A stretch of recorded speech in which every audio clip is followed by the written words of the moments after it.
whiskey.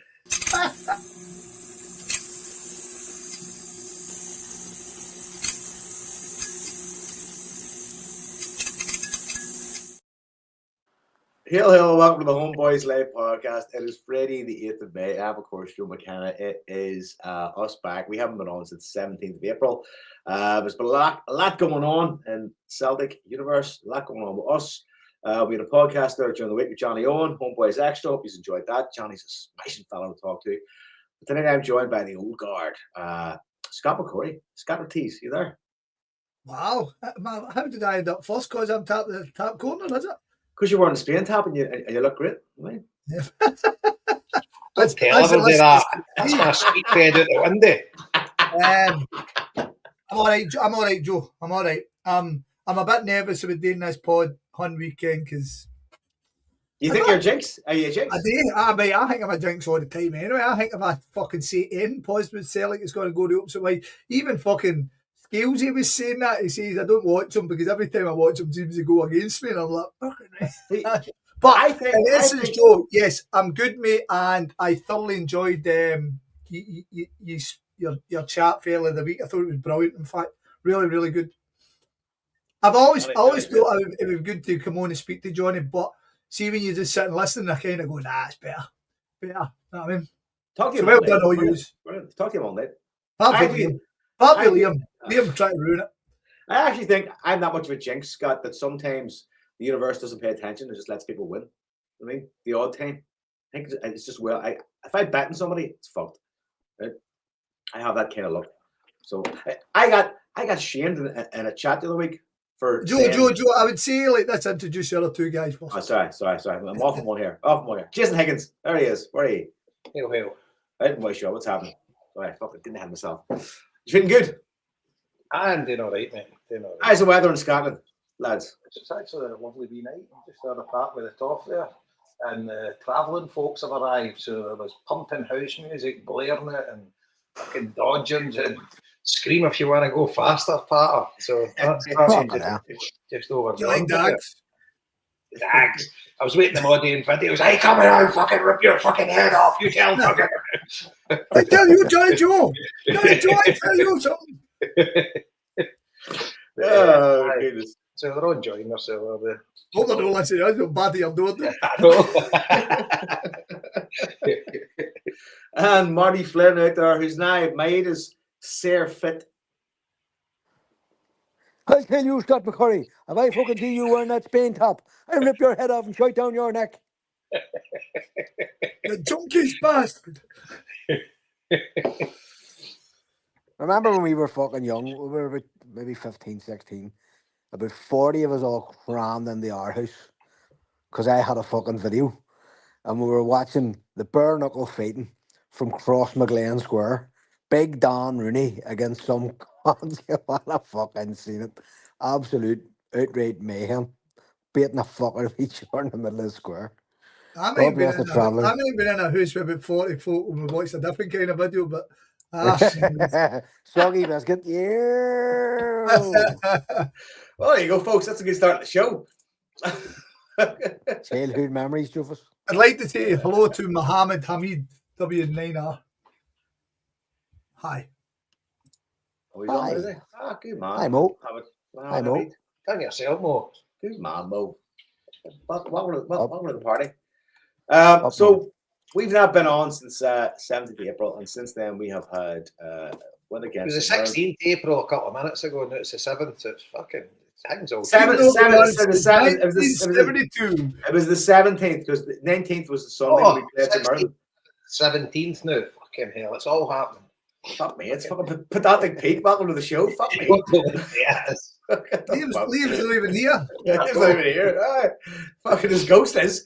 Oh, don't worry, he'll fucking follow us up the bed and fucking tease and use me. The text messages will be flying shortly. Anyway, since then we've had 6-2 against St Mirren, 3-1 against Falkirk, 2-1 against Hibs. But all focus is generally fixed upon what lies ahead of us. But I think it's worth our way going back and have a wee chat about the performance against Hibs and about some of the particular issues that, in that game that might cause us problems in terms of like goals that were allowed to stand. Shit like that there. I mean, I don't know if anybody was there. Scott, were you there? No, never got a No. ticket, mate. Nobody was there. Not Slim Pickens. I assume you watched it, yeah? Yeah. And again, it's a fucking disgrace that you weren't there because you saw the state of that ground. It was the entire Yeah. talking point before the game, like how fucking bad the crowd was. And there was a huge big empty patch beside our fans that had clearly not been sold to anybody. There was nobody in it. It was sitting empty. And you easily could have accommodated a couple of hundred fans in it. Like, it's just, Scottish football deserves to fucking die. It really does, like, when you see decisions like that. The thing that kind of griped me about it, like every time we always speak about this, I always think, no, it's a team's prerogative to do it, right? And it might annoy us, it might frustrate us, and look terrible and stuff like that. But I've kind of always been right. If they decide that's what they're going to try and sell it to their home crowd, and it doesn't work, then blah blah. So be it. But I couldn't believe it when it turned up on the telly and they had the big section all blank to a big sponsor, a la Hearts. And then my heart sunk. I was like, that's bollocks. That's genuinely bollocks, man. And so we all watched on the telly then. So we all got to feast on Chris Boyd and his big fucking angry cooting. But he went half in a diatribe. And I know Hibs fans won't really, nobody in fact will really give a fuck about what Chris Boyd's going to say. But he made a really telling point, I thought, right? And obviously he's coming for a Rangers bias, but he's saying Hibs fans have gave up on their team. He says, I understand Hearts are going for the league, and maybe in their heart of heart they don't want to stand in the way of opposition to that, and I get it and stuff, but they've gave up. The fans have gave up the team. So see down the line when the team are struggling and stuff like that, they then don't have a right to go, I use a short changing us because we've and like I say, ultimately a pile of shite all stoked by a fucking big fat headed hun, but I did kind of go, by the way, he's no wrong. I mean, you're supposed to go and support your team, you know what I mean? He is wrong. It's a fucking pre-season fucking, or sorry, a post-season friendly. He's 100% wrong. I didn't go to Tynecastle. See the time we'd won the league and we were playing Hearts at Tynecastle. Yep, and Hearts had a chance to get second in the league. I think they get beat 3-0, didn't they? 3-1. I think 3-1, 3-0 maybe. And I watched it. I stormed out raging. So I watched it in the Cross Keys. In the Cross Keys, half of the pub was wanting Hearts to win and half were wanting Celtic to win. And I was one of the ones wanting Hearts to win. So, but I'll tell you, Jason, see that section? That section was full. Oh, that section was totally. Full. So that's the point I'm trying to make. Yeah, section was full. I chose not to go on. Celtic fans didn't down tools and go, we're no going. I mean, like I say, I fell out. I stormed out when they scored, I think, their second. And I was like, what the fuck is this? Because I wanted Celtic to win. Whereas my big pal, Fra, who Marty knows, Fra was telling me to sit down and shop, and then the twos were near end up fighting. I mean, I was like, but then it helped us. We get beat. And the cold light a day. The cold light. But the point is, Hibs still had something to play for, and their fans never went. But here, who the fuck gives a fuck about fucking finishing fourth? They've got fourth place to play for. Who the fuck cares? They get stuffed by their fucking when they get a European place, name. I know, but they get stuffed by their biggest rivals the week before, and there's a chance of the bastards winning the league. They're fucking second. I don't blame that one Hibs fan for not turning up. Not one. Sure, what but see when next season though, because right, God bless Marky boy. I had Marco on Facebook and see some of the pictures he was putting up for his European trips, and he was away with his boy in the ultimate pride. I'll tell you what, the Hibs fans will be missing that because they never even gave it a go. And I saw one Hibs fan say he said, I watched my team lie down to Rangers when they finished. Remember Black Sunday? Black Sunday, was it? And he says, I've never been more ashamed of my club that day. And he said, I would hate for it to happen again. So I'm just giving you an alternative view, Marty. No, listen, and it's not really an alternative view because the view was expressed wholesomely on one of the biggest broadcasters in the fucking world. And I was looking going, if it was me, I wouldn't fucking be there. And there was kids outside. They were interviewing people before the game. I don't know whether or not you watched the build up, but I they were did, saying like I want Celtic to win 10-0. So like what does you know what I mean? They fucking hate But Hearts. they Fair were play to there. them. I know, but I don't know whether or not they actually went into the game. Like a lot I- of them have. You've got A to lot think of if them, they're fucking cutting about the gun mark, they're going to get into the game. So they kind of back I up my point. I I mean, guarantee they you. interviewed a guy, right? Hold on, before you leave that point. I guarantee that Hibs club was packed with people who didn't go to the game. Without a doubt. So there could be loads of people cutting about the ground who didn't go to the game, who maybe went to a local bar or whatever. Sure, all around there's all Hibs people. So all I'm saying is I don't blame on the balance of probability. Hibs were getting beat at the weekend, so they were going to watch their fucking team get beat 2 weeks in a row after being second by getting beat by their fucking their rivals in a last minute loser. Fuck's sake, and they knew that several of their first team players weren't even going to be able to play because they were fucking sent off, and they're staring down the barrel of their most hated rivals winning the league. Like you can understand like, why they don't really feel like I going and singing. understand, but I'm sitting telling you right now, I would have been there. So I know, I listen, go to see I'm not. Celtic. That's what. That's No, I know, but I no understand it. But problem. I'm telling And you, there was what I'm probably saying to you is, I would go. So I don't understand them, to be honest, because I that's wouldn't fine, be there. So fuck them. loads of other people do Deserve understand them. And it. what was there? Shame Was to there must have been what was the attendance? Not a clue. Stay So 10. what do we get? So say there's 20,000 seats and we get 1,500 or something, don't we? So I would say there's probably about 10,000 people who did go, albeit they were all spread around the ground, so it looked empty. But the Hibs ultras were all there because you could see them behind the goal when the And Sky well Sports team done, were name. talking. Go and support our They team. were that part of it was packed and they were fucking singing away and making noise for what fucking good it done them.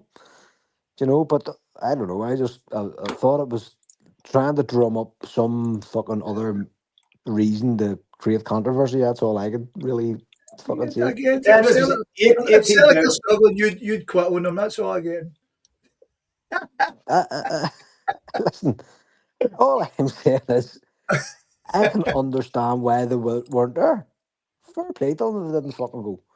If they wanted to go and put money in behind the bar, I they really don't could. really give a fuck. I think you're right. Anyway, No, but to go back to the original point, this there boys was are there absolutely no reason why Hibs could not have given our fans more tickets. yeah, 100%. And that was my original point. Like it, it's completely baffling and completely embarrassing. Like honest to fuck, and I'm sure that's one of the reasons why that whole argument was contrived. And that's to me, it was a contrived argument. It was to stop people saying, "Hold on, why is there not more Celtic fans here?" Surely, if they had been allowed in, they would have taken the tickets. And to be fair, they didn't cause any hassle with folk buying tickets. As long as you had a buying history, that other side of that stand was mostly Celtic supporters. Yeah. Was it? Did you, Right, okay. There was no hassle Marty, getting in at all.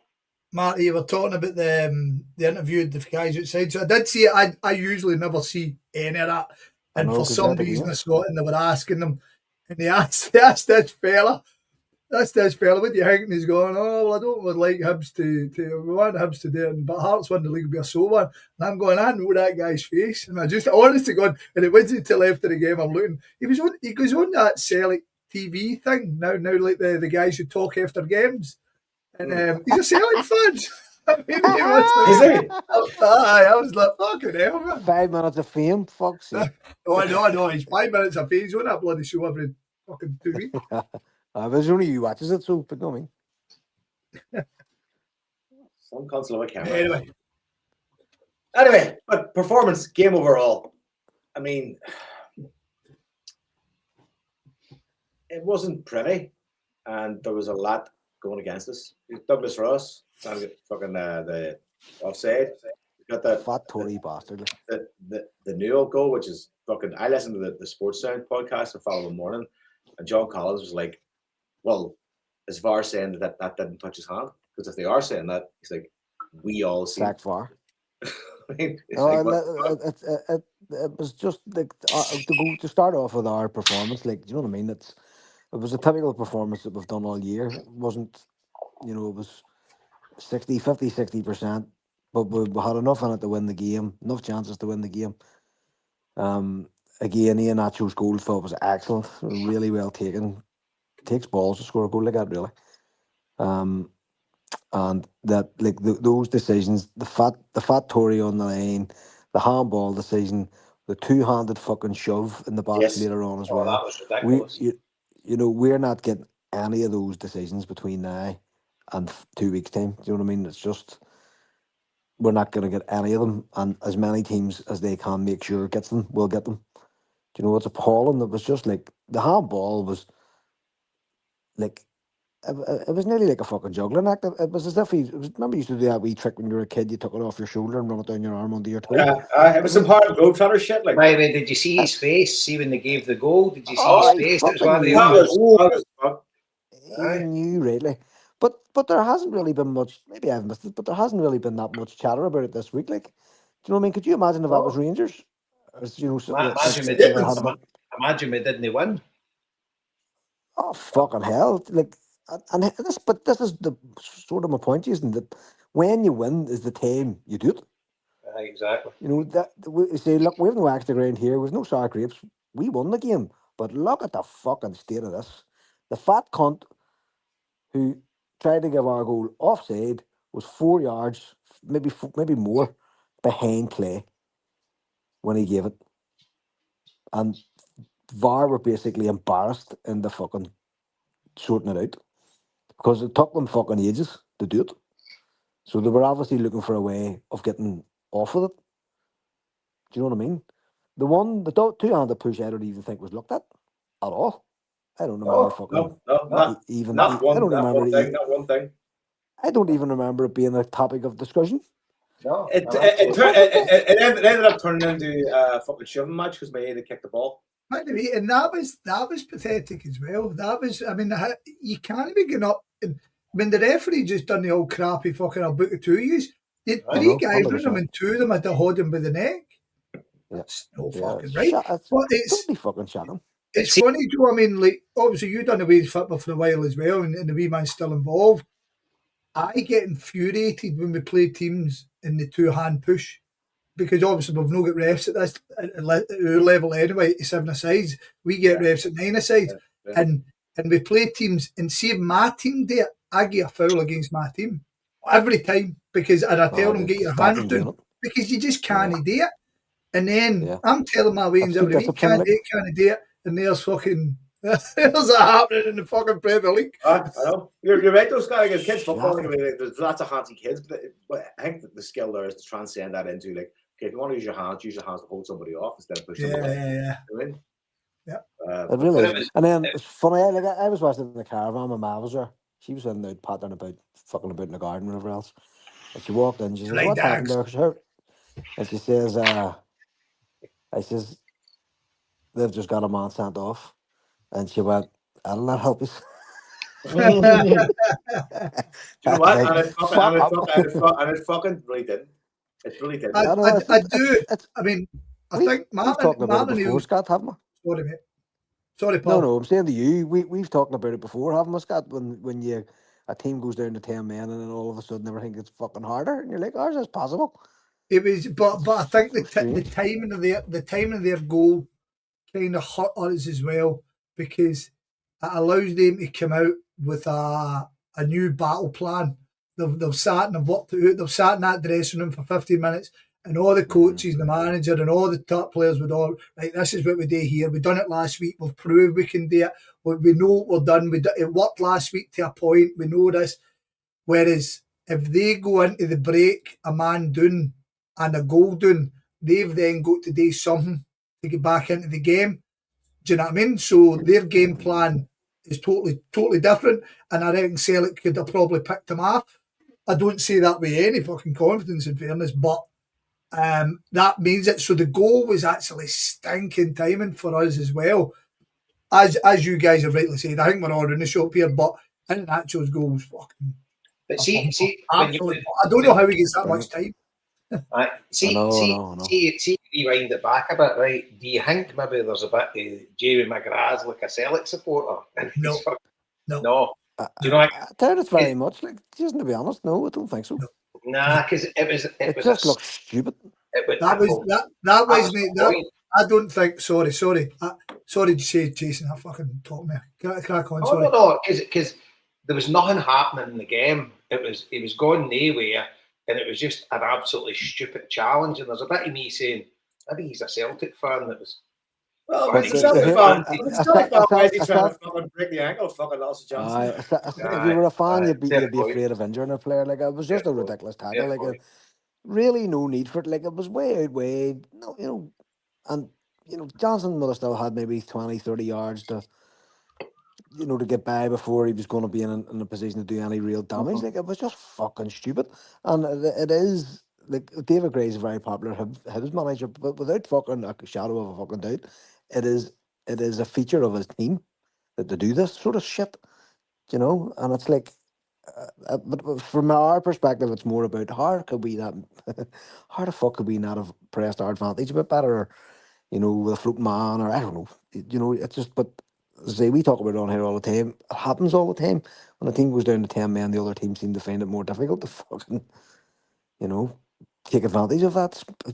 It's baffling sometimes, and it was baffling me at the weekend because we had better quality than Hibs, like, without a doubt. Do you know what I mean? And they were keep sort of steady at themselves and looking for opportunities from here, there, bitty stuff. But we had the ability to win that game, no bother.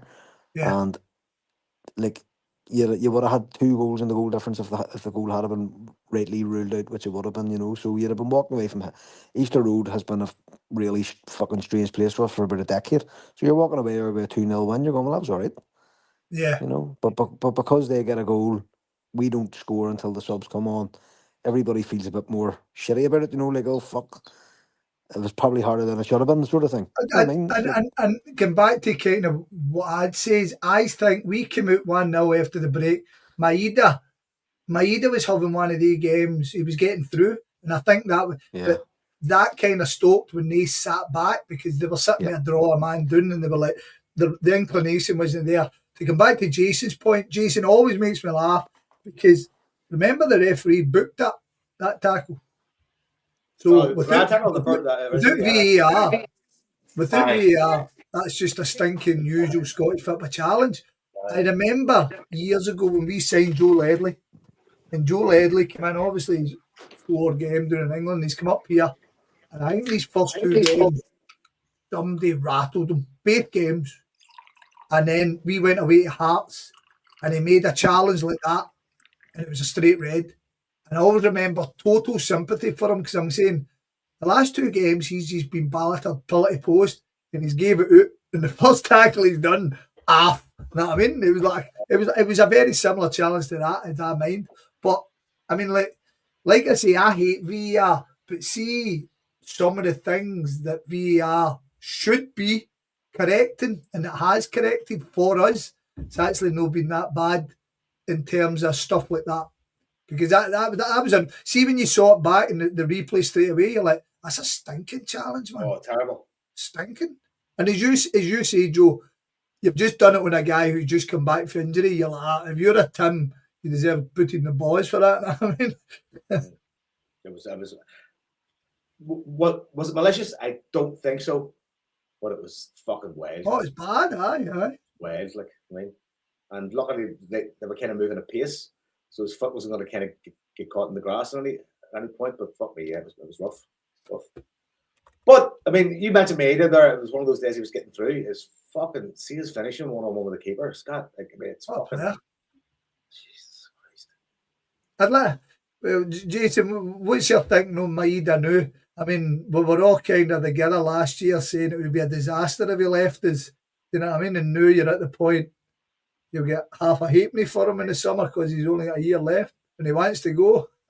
Aye, but you've just got to thank him. Definitely fell off a cliff this season, but what I'll tell you is he's absolutely vital. See, when Marty put that daft Uber in during the week, my heart sunk. You know, and he's absolutely going to be vital for us to win this league if we can win it. You know, I was listening to. In fact, I was watching Hamish yesterday on Celtic AM, and he made a really impassioned, not a plea, just a kind of strong defence of Maeda. Right, we all know what's happened with Maeda this year. With Martin O'Neill's kind of let the cats out the bag that with the club he was even going to be going to. So he's obviously been let down, and he's obviously no throwing it. He's obviously just his form's dipped, his attitude's dipped and stuff like that. But in general, for what we've got for the boy, for what it cost us, and what Hamish basically said was he must be aware of what's ruining him in terms of Celtic Park. Every day he walks into Celtic Park, he's got a legend managing him with the new. He's got a legend sitting on the bench beside him, and we Jamesy Forrest, future legend Callum McGregor, he's captain.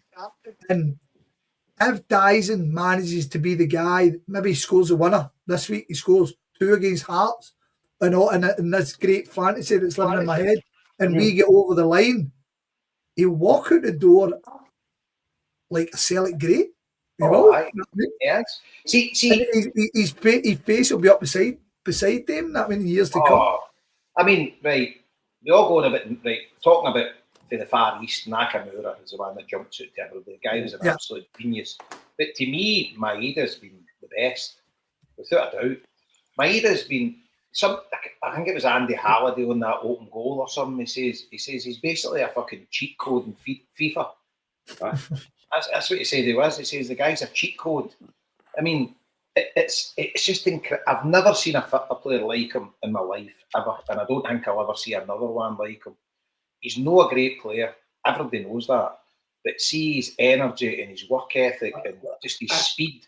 He's a freak.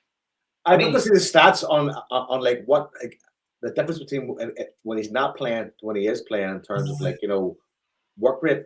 Everybody else is working. He's a goal every 2.77 games for us. And that's him in a honking season. You know, and he's not played up front many games. You know, it's mostly been for the wing. But he's been, I mean, last season he was just wild. It was just unbelievable how good he was. But this season he's definitely tapered off. But he's come back into a wee bit of groove, and he is vital for us to win this league if we're going to win it. If he'd a broken foot or whatever and he was out, he'd probably still play with a broken foot. He's a fucking maniac. No, the irony is, I don't even think irony is the right word. I don't know at all. On Sunday, I don't know when that happened to his foot, but I was saying to the missus at least 10 minutes before the end, he's limping about. But see when he needed to chase down, he was still going to chase him down. Right. And then he had the boot after it, and you saw the big bruise. So he's obviously took an absolute stinker. Somebody stood in his foot or something. But I don't know when it happened. Hopefully somebody can tell us. But he's still digging. Did it happen during that Stromage with a two-handed push? Think so, mate. Maybe I'll go and have a gander at that then. Well, maybe you'd be surprised to know that doesn't appear in the highlights. A two-handed push. That's my point. You're kidding on, Joe, is that right? Well, not the ones I just watched. That was my point earlier, Joe. It wasn't even a talking point. It wasn't raised by anybody. It wasn't even a fucking, well, here, what about this bit here? Apart from what Scott was saying, where it was the kind of the plague in both their houses sort of a thing, but there was no, it was fucking mad. Like, the place was fucking crazy.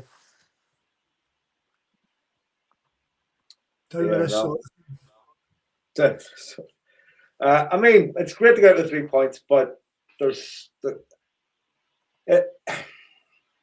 there things in that game? There's things across the season, I suppose. Is there things in that game that make you think that this run-in is going to be way more dramatic in terms of like decisions and what we face outside of football, in terms of like the actual play on the park, in terms of like decisions? I've just got this horrible feeling that what we see in games like that there, like with the VAR, like letting the handball go, Douglas Ross, things like that there, two-handed push, but we're just looking at like a massive uphill challenge aside from winning the games.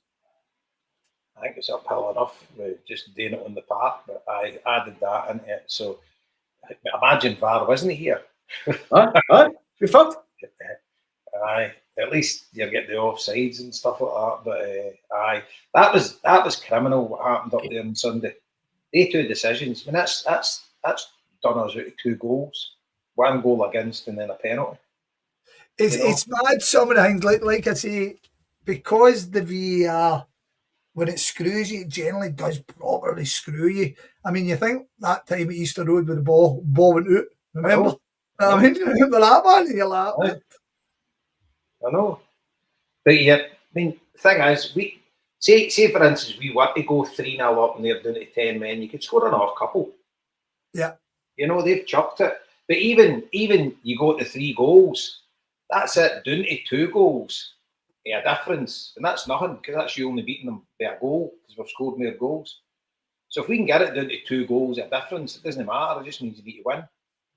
But it could be absolutely vital come the end of the season, but at the end of the day, we've still got to get the points on the board, and obviously they've got to go to Motherwell. But I mean, let's face it, if it's 5, right, if we get into the final game of the season and Hearts are 5 goals up on us, I think it's over.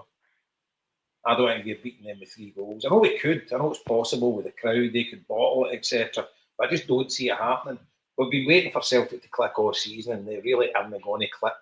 They can fucking dig out results. You know, they've got a winning mentality. Marty Neal's worked wonders with the squad. Or on paper, it looks like he's worked wonders. But I don't see us beating Hearts with 3 goals last game of the season. So someone's going to have to give Motherwell or Falkirk are going to have to take points off them, or we're going to have to score more so that the goal difference is down to like 3 maximum. So watching Hearts against Hibs, I mean, they look good. Hearts look good. I thought Hearts and Parts looked good. They were playing 9 men and they couldn't fucking score. Oh, you follow that moonshine again, man. No, sorry, not Hibs. Rangers, sorry, not Hibs. Rangers, fuck's sake. Rangers game. Second half they were all right. First half they were fucking rotten, man. I'll be honest. See that Rangers Hibs game, Hearts game. Sorry. As much as Hearts showed a set of boys and they deserved the win, I couldn't believe what I was watching with Rangers. Could not believe it. The 2 boys that run the football team with me are Rangers men, so we often talk about it, and they talk about their collapse or their comebacks, how they can only play a half of football. And you know that way you think it's overstated. And then I watched it, and I couldn't believe everybody. I watched the Hearts Hibs game, and then I watched the Huns game, and we all knew that they were going to bring on that boy. What was it? What's his name? Slattery, is it? No, fucking what's his name? Whoever they brought on, they done the same, and he scored the winner against Hibs, and then they brought him on and they changed the game against the Huns. But the Huns just like they all, honest to God, they looked like they gave up. Aye, they chucked it. I couldn't believe what I was watching. I was stunned by it, because same as all yous, a draw would have done it, wasn't it? And I'm sitting there going, this is usually when they fucking I was one of Rangers win, to be honest with you. This is where they put a bit of pressure on and usually get a iffy penalty. You know what I mean? I'm like, come on. But I couldn't believe. And the thing is, I'm expecting Rangers to come out and give us a right tough game. But the dream is a Hun gets sent half in the first kick of the ball, and then we go and fucking trounce them and pull all the goals back. How's that, Joe? How's that for positivity? That is a dream. That is a dream. You have to believe it. There's a blue nose I work with, right? And he goes everywhere. He didn't get a ticket for Tynecastle. And he said to me, he says, see with 10 minutes to go. He says, without the injury time, he says, obviously just 10 minutes of normal time. He says, I'm like that. He says, there's no danger of you scoring here. He says, I want Hearts to pump us. Because they were actually saying, right, it's gone. They were just wanting Hearts to. And he says, they didn't even look like scoring a game. He says, just fucking awful. And he was like, he says, with 10 minutes to go, he says, you think you'd just be launching out? I know they hit the bar with 1.5 chance into the possible penalty claim the guy bundled in the box. They didn't even show a replay it. But apart from that, they had nothing. I mean, they weren't even throwing balls into the box. It wasn't as if Hearts were. No, wild. It was just fucking nothing. Just no invention whatsoever. It was as if they'd all fucking down tools and long may it continue. surely Sunday you will at Coiled Springs. I fucking don't know what's happened, but we'll wait and see. But Joe, I don't think Hearts are any good at all. They're obviously this season, but I don't really rate them. And they've got a winning, they're a bit like us. They've got a winning mentality, and see, to be fair to them, they went down to 10 men. Was it 2 weeks in a row? 2 games to bounce, aye. They've got 2 strikers, Jason. They've got 2 actual strikers. Two goal scorers. Like Shanklin was deadly, man. He's fucking like that goal against Richards was fantastic. Was a fantastic finish. Aye. And the thing is, if you watch it on TV, you can see him going, that ball might come across, and he makes this run, and you're going like, that's a fucking striker. Oh, aye. He's definitely. That's who I'm thinking. And see that edge. See that edge overall. And I know what you're saying in terms of the quality of like the Sage, and like, you know, you kind of see us on a par with them form ways and what have you. But see that edge. There's a lot to be said for that edge. Without a doubt, they're a danger. That's why I don't see any possibility of us beating them with 3 goals at Selleck Park. There's every chance they'll score. So that means we'd need to score 4 or 5 possibly. It's really not going to harm.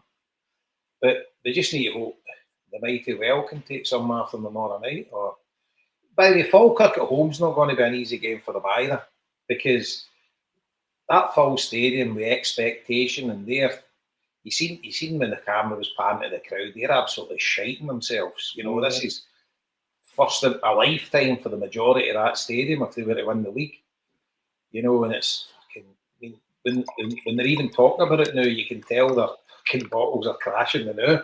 So, and obviously we've been close and distance, know how to win it. We've got loads of serial winners in the team. So, we've still got a chance, but I'm feeling slightly more confident towards the end of the week than I was at the start of the week. I was in a total downer when Hearts won, because it kind of takes it out of our hands. If there was a draw, or if Rangers had won, that would have been the perfect result for us. We could have beat Rangers at Selleck Park, drew with Motherwell, and beat Hearts and won the league. You know, because Motherwell's a big worry as well Wednesday night for us. But wait, there's something to be said though. I mean, obviously for teams that have done this, like Celtic, but us as fans as well, we've walked this tightrope before. So the party was kind of going like, fucking c'est la vie, let's go. I mean, whereas I reckon their mentality is a lot more fragile. Going like, fucking, the desperation for it to happen might override the ability to actually. That's the wisest thing you've said for about 3 years on this podcast. I agree. But see, you're saying we've done this before.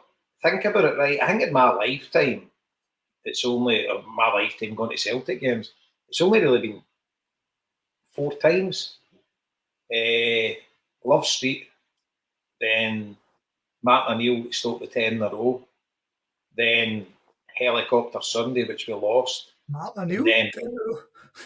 Sorry, what am I talking about? Wim Jansen stopped the 10 in a row.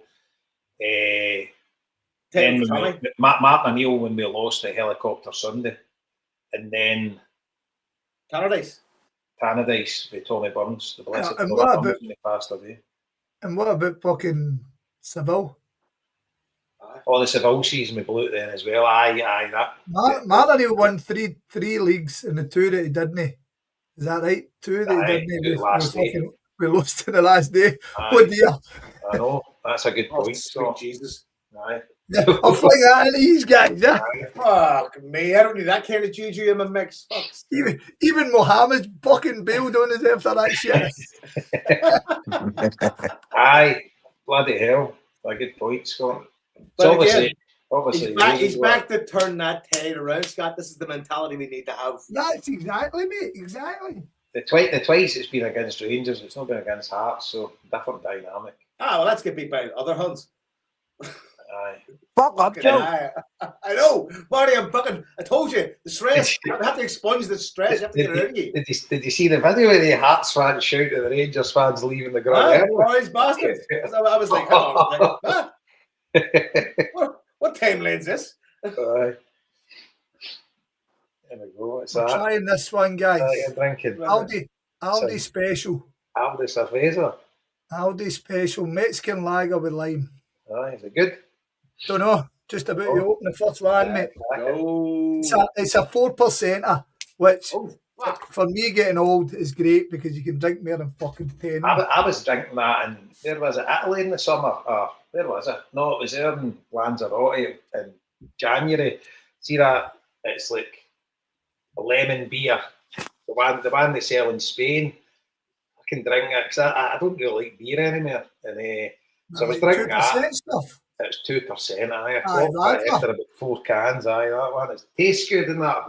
See, the Germans have got basically all their major beer brands all their Radler, which as you say is kind of it's like a wee shandy kind of type beer, and it's like 2%. You know what I mean? But they're good for kind of knocking the crap off in the morning before you're about to go to town again. Do you know what I mean? They taste good. Woke up at 6 o'clock, you're like, it's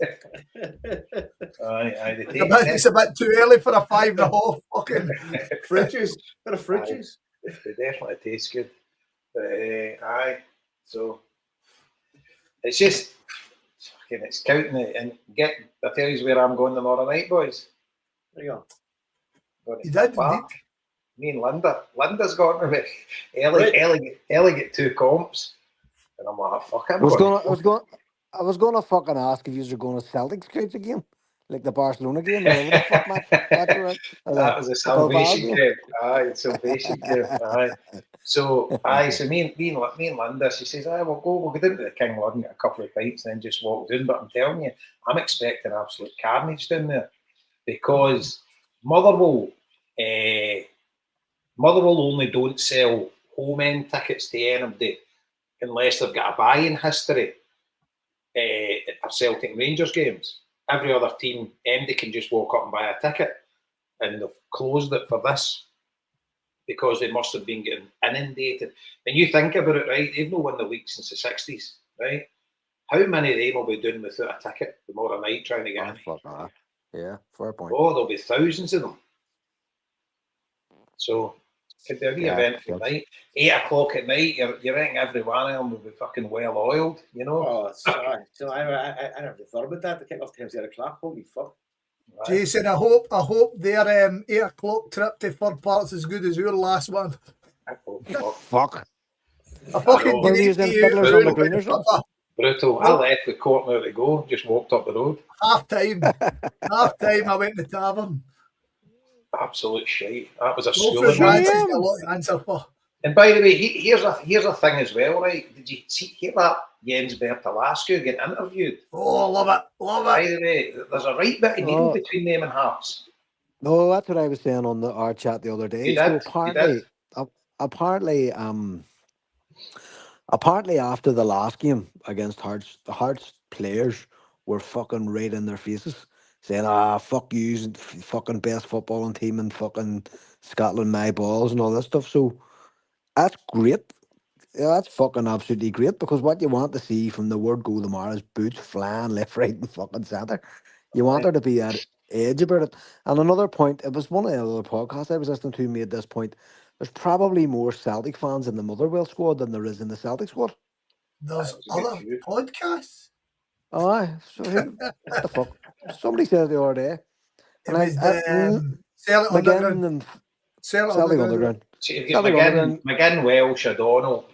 There was a whole load. They were listing them all out. That's no fuck. I never thought about that. Because there's ones in the general squad who are Celtic fans too, who maybe aren't in the first team. Right. And I was like, what the fuck? Happy days.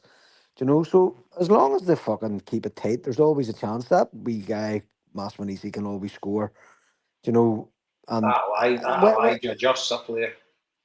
But here, what you were saying the other day was, you know, Motherwell are the best footballing team in Scotland, but I don't think that's going to come into it. I think it's not going to be that type of game. I think they're going to kick the fuck out of each other. Right. Judging by that thing, you know, I don't think there's going to be much football playing. Then I say that Hearts are big favourites then. Well, but Hearts, I think Hearts are favourites anyway because they have the ability to score. Do you know what I mean? I think to follow up what you said there, Marty, I think it's stemming for the manager because I think Derek McInnes. I think it's all stemming from him. Because Derek McInnes, by all accounts, Derek McInnes knows is right out of joint that everybody's talking about Askew. And he's kind of going, I've got this team to the league and everybody's talking about him, everybody's talking about him and all that. I mean, I'll show him. Know what I mean? And I think he talks down everybody every opportunity. So. He's a cunt. Did you see the fucking video? See the video of him singing the Billy Boys last week too? That was well timed. So I just checked Bet365 there, Marty. It's basically, what do you reckon? Hearts are slight favourites. Motherwell are 74, Hearts are 29 to 20, so basically 64. So it's even Stevens, but Hearts are favourites, but not by much. Jabo, you're, is it just briefs, or are you in like the buying bit, or are you in the fancy bit? It's centre stand seats, but no any pints or anything like that involved. It's just that she says it's right in front of the director's box. So both taking a bottle of Pinot Grigio then. Maybe see Martin O'Neill there or something, you know. But I tell you what, can you imagine Motherwell scored and we said, who the fuck's this Motherwell fan? I've never seen my life before. Yeah. I'm fucking for it. Listen, you took the fucking words out of my mouth. I was just about to say to Joe, what's the best this cunt ends up on the TV the morning? That's exactly what I was thinking about. I was like, you know what? Fucking it's a cert. You'd be like, it's not here. You know, like that fucking that DiCaprio meme.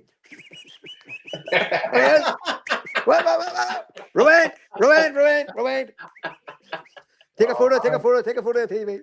Get in the group chat. I just hope they pan to him and Ian Crocker says something really cool, like, "Well, there's a fan that really knows what it means for the club."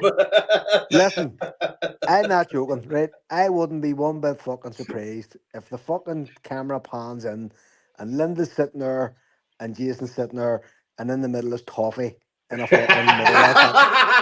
Right, we took him up to a polling station last night to vote, and fucking she held him outside. I went in and fucking you hear him howling at him. I thought you said he was voting for fuck's sake. And the best it was, I said to the wee woman outside, I said, "Is your reform candidate been here?" She was here earlier. I'm a bastard. I'm going to say at the top for him.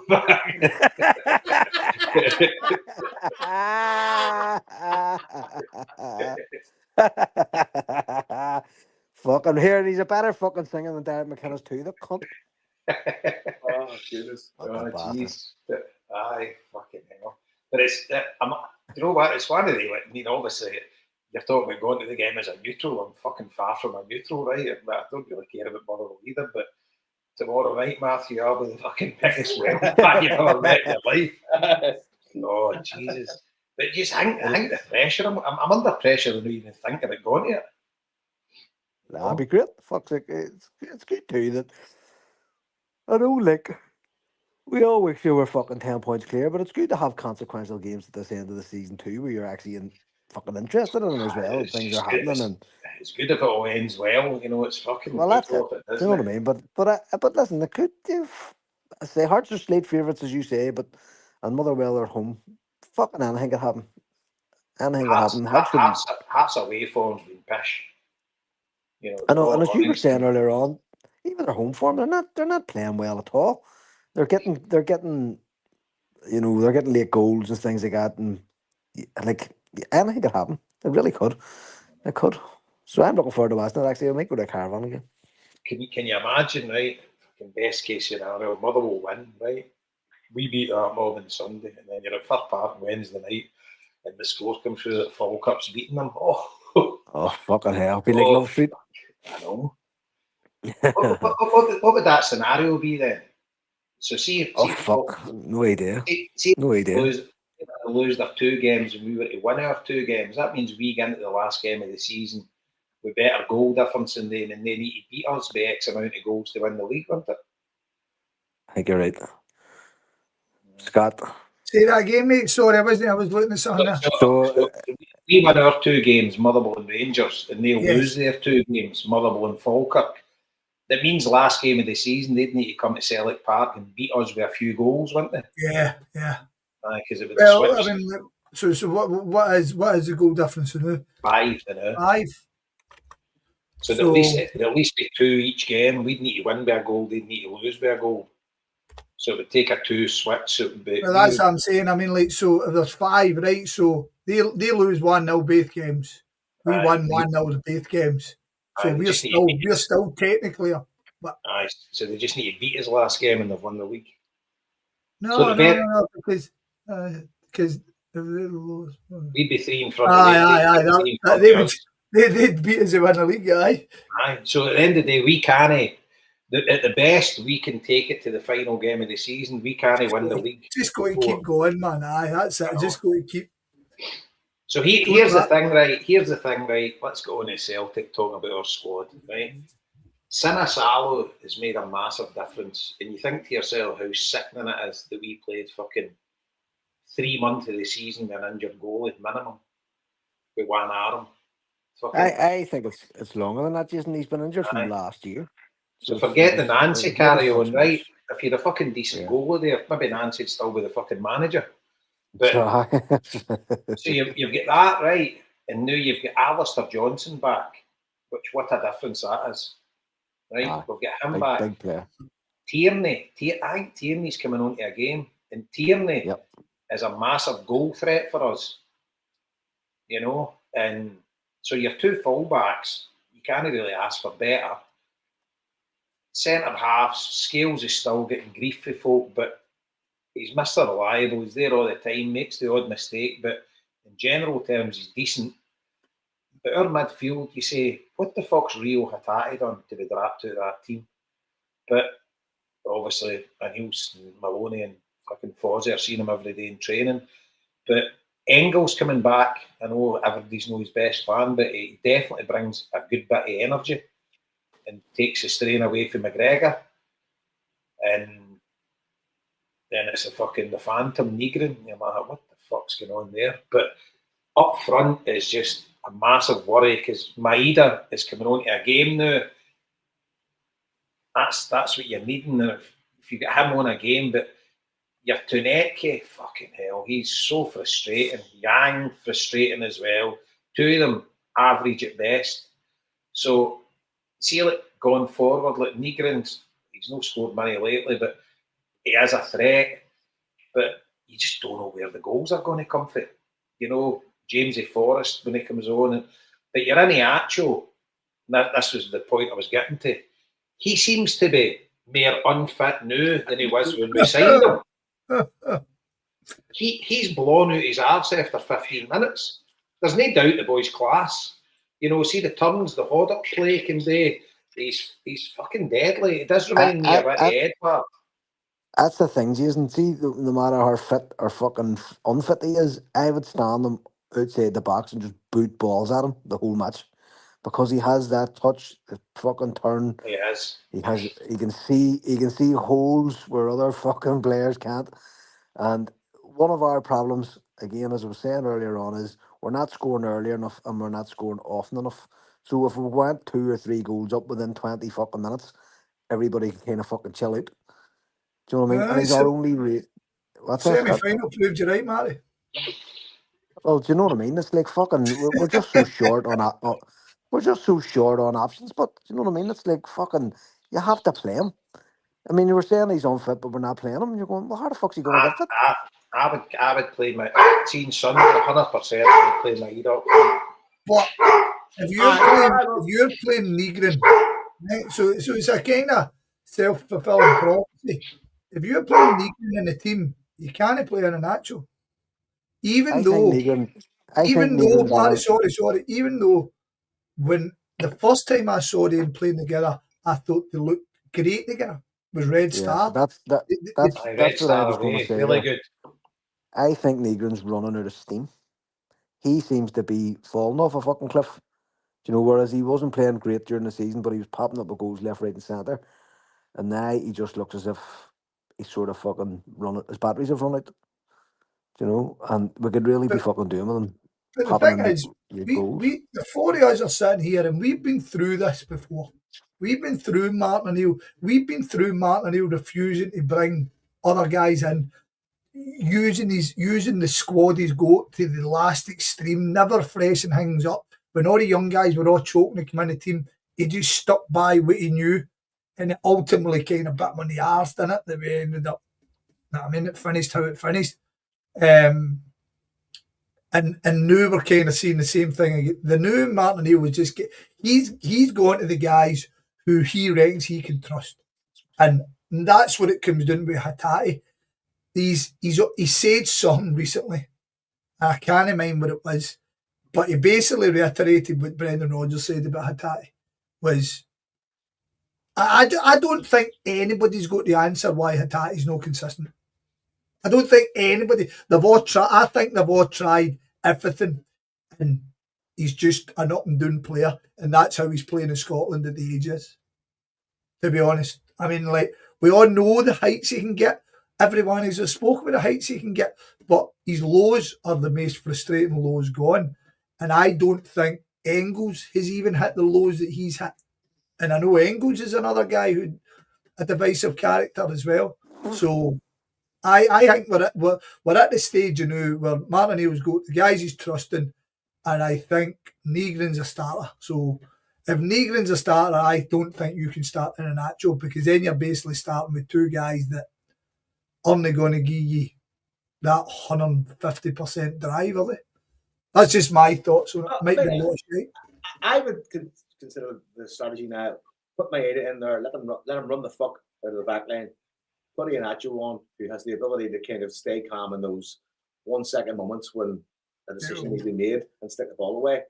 And I mean, he's proved that consistently over the season. Like, you give him the ball, he'll take that only half 1 second chance and put the ball away. That goal against Hibs was perfect. He just fucking watched the ball drop, and you're watching it on TV going like, there's no way he's going to fucking get the shot away. And he's just as calm as fuck. But I think we're a wee bit misty-eyed with Iheanacho as well here, because recently there's been games where Iheanacho's played and he's missed pinches.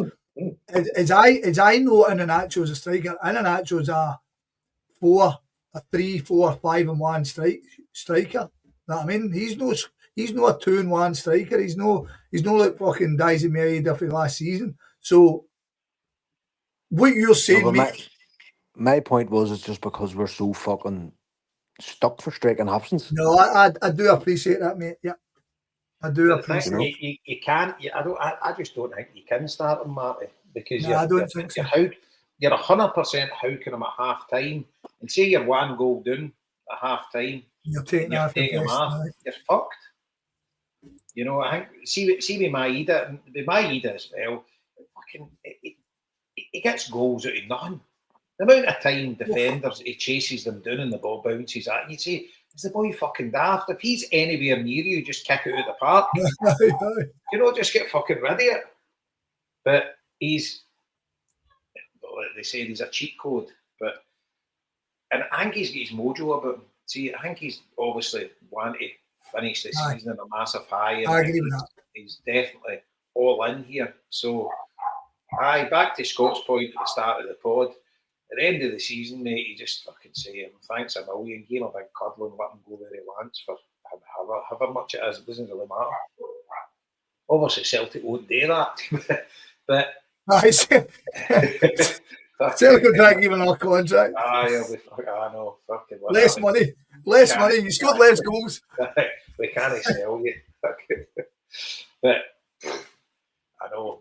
I mean, what was it? See, when you said they mentioned the team, I missed that. What was the team he was meant to go to? Wolfsburg. Was it Wolfsburg, guy? Aye. Do you know By the way, I kind of watch more German football than I would any other football. Aye. But I always watch the highlights for the week's games. I never ever miss it. So watch it. And Wolfsburg have had a pure stinker of a season. There's a good chance they'll go down. And who's centre back for him most weeks? Big Moritz Jens. And that big boy loves to blame everybody else, man. loves to point a finger, man. I always thought he was a decent big player, but I was going to say, there's another one. He had everything that you needed to be a fucking decent centre half, and he was just a fucking balloon. I don't think he was, Marty. I think, circumstance went against him. Because we had Carter Vickers and to be Starfelt, and he wanted to play. he wanted to play No, but regular. And to me, and just staying tools. Do you know what I mean? They're like, fuck's sake. I went to Everton away there at Wolfsburg. Fucking odd place. I think the full team's just built around Volkswagen, isn't it? well, that's what they built the city for the. Aye, they built the city. They built the whole city for it. There's nothing in it because we actually stayed, and that's how mad German football is, right? We stayed in Hanover, right, and got the train. In Hanover, their team is at Hanover 67 or something like that. Yeah, 69. 69, right? They're massive. But 96. Hanover 96. They're absolutely see like their fan base. I think their stadium holds like 50,000. They kind of sell it out most weeks, and they're a massive team, a big city. And then you go on the train, you get to Wolfsburg, and there's absolutely fuck all there. About 4 pubs if you're lucky, and they've got a Bundesliga team that was flying at the time. And you say to yourself, how fucked up is that? You know, we just do Volkswagen obviously stick all their money into them, and you've got a team that's just up the road that's been in the doldrums for whatever. You know, there must be tons of teams like that in Germany, Scott, that's got 40, 50,000 hardcore fans, and they just can't get out of that fucking second division. Aye, that Hanover, if it is Hanover that I'm thinking about. They wear green, I think. But they're in a massive fight with their owner. I'm pretty certain. Like they fucking despise their kind of major investor because he was trying to buy the majority of the club, you know, like right. Away from the 50+1. Because I'm pretty certain it's them. So I actually think they're pretty decent guys. But you're right what you're saying. I mean, like, you all know this stuff, but so Bayer Leverkusen is the same. So obviously Bayer Leverkusen. They're shite there between Dusseldorf and Cologne that are absolutely humongous. But you know the script, Bayer, exactly. And when they play each other, they call it the Plastico. Do you know what I mean? Everybody hates them. Do you know what I mean? Aye, the Cologne fans despise them. Aye, I mean, but you think Wolfsburg's actually relatively got a pretty interesting, decent history. Do you know what I mean? They won the league. Would I be right in saying he managed them? Steve McLaren, I'm pretty sure Steve McLaren managed them. And they had guys like Diego, they had fucking Giovanni Elber and stuff like that. Freddie Bobic, I'm sure. So would they have been a big team before Volkswagen got into them? No. They were built for the Volkswagen. Do you know what I mean? So those Volkswagen would have been there for years, but I take it. Well, let's have a go at it. Right? Aye, so they'd 1945 they were founded. Aye, there you go. Aye. Something happened around there. Aye. Something happened. That was the year the war finished. 39 to 45. I'm always born in 45, so that was the year the war finished. There was something going on about that time. Don't mention the war. But, aye, so there you go. But German football is fucking fascinating. As I say, I don't watch it anywhere near as much as you, but I do find it kind of fascinating. Love it, aye, brilliant. Just how big the teams are, you know. I mean, English football is probably even bigger when you look at English football. You know how big teams are in England. You know, and what would the population of England be compared to Germany? Would Germany be about 100 million, 100 odd million? Go on, Joe. England would be about. I will be with you. 70 million. England approximately 58.6 million. Is it 58.6 million, right? Germany 83.9. 83, right? So a fair 1 1/3 bigger than England. But I think is it the start know that the English Championship is the 6th biggest league in Europe. Exactly, aye. Speaking of German football, in our friend Liam Power, what's the chances of Villa winning this trophy by beating Freiburg? Oh, by the way, I need to give you a laugh, right? Right, fucking Skip will obviously get through this with a fine tooth comb, right? We've got a wee chat, me, him, and my goon Mick, right? And he says, would you go to it? He says, I'd definitely go if it was Leipzig, no, if it was the Palace final. He says, but I looked into Istanbul, but it's just no feasible, right? So I'm like, right? I'm saying to myself, surely fucking, no Villa fans going for a year, surely fucking people like that flight. So I stuck it in, and was a flight going out on the Tuesday, back on the Thursday for 330 quid. And I'm like, you can get that one. He says, oh, don't get me wrong, you were getting there at 2 in the morning and you were leaving like at 5 in the Thursday morning.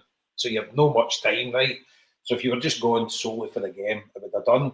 I actually used, so I can change the search to Monday to Thursday, 230 quid. I checked flights, you couldn't get it. I says, fucking so you did, you cunt. And the intentions of going, I just gave it straight there, man, 230 quid. There you go, Skip. I didn't see that. It took me 3 minutes to search it. Imagine Celtic go to a European final and you just see last minute flight, 230 quid, fucking 2 nights. Istanbul, you'd be fucking hell. I've been kicking down the door at credit union going, fucking give me all the money. Let's go. What about so Scott, back to the German football, Freiburg, what size of club would they be? See, Freiburg is, we've spoken about this before, Jason. So Freiburg is on, was way up in my kind of want to go list. Right. I always wanted to go there, right? Because the beer they sell in the Grun is outstanding. Apfeltaz or something it's called. It's magic, right? It's local. It's brewed there, and it's a great beer, a fucking great beer. And they're all Grun. Let me see, because they moved into, their old Grun was at Dreamer Station, and they moved to the Europa Park in 2021. And I'd planned to go over just before COVID. And I was going to go for a Borussia Dortmund away game, and I was going to go there and fucking. But I'm led to believe that the second team's still playing that, so still got a chance. But in terms of they're a small club. I mean, so their stadium, the new holds 34,700. Their old stadium was 24,000. So they've kind of updone since they've gone to Europe of late. They've got a big long history and stuff, but they're very much mid-table, low-end German club. Do you know what I mean? They're no big club by any stretch. Right. And they've been in the Bundesliga, I'd say fucking 10, 12 years now. So they're kind of regular in there. But I mean, this is probably the best they've done. This I'm maybe talking out of turn when I say that. I just googled where they were in Germany. Fuck's sake, right down the boat. So you were going there. You would fly. See, when we looked at it, we were going to be flying to Basel.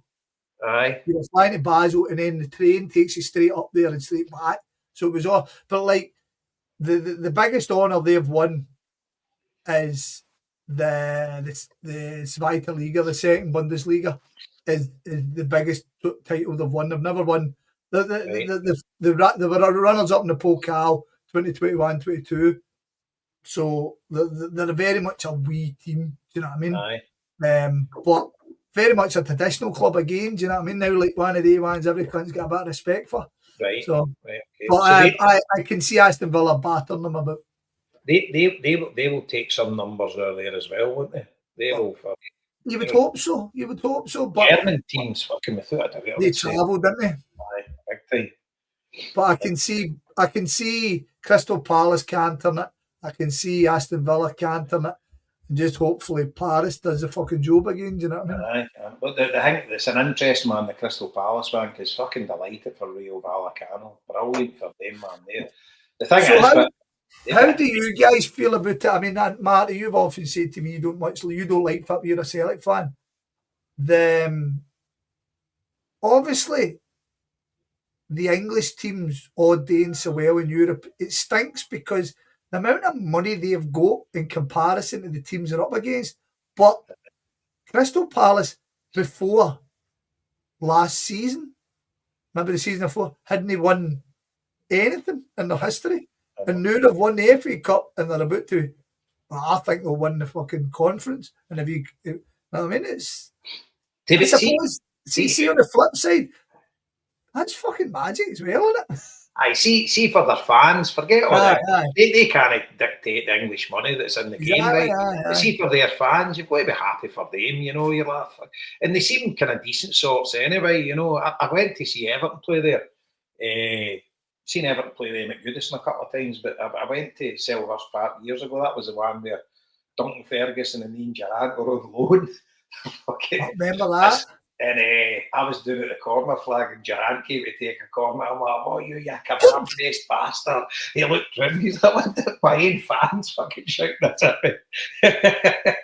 But so it was, fair play to them, you know, and I worked with a Palace fan once, guy Bill, season ticket. He says it was a toss-up between them and Millwall. His old man used to go and watch both teams when he was younger. And just that week, they took him to Palace, and he says, I could easily have been a Millwall fan. And he says, that was just my team. And he says, his sons and all that are Palace staffed as well. So you're glad for all them, and I hope they. And the thing is, Real Vallecano, right? It's in Leipzig, so it's a perfect place to go. You know, Berlin. That'd be us, Joe. That'd be a belter. Oh, you. Berlin. Oh, but the reggae den. Oh, the reggae den. But see, UB40 blaring it. But it'd be interesting to see how many fans Real Vallecano bring, because they haven't got a big support. You know, the Vallecas, the region in Madrid where they come from, right? The fans are absolute class. You actually seen them at the semi-final. They all had flags of the Spanish Republic, you know, not one Spain flag in their crowd. I hate them already. I'm a big Spain fan. Think to wrap this up to fuck.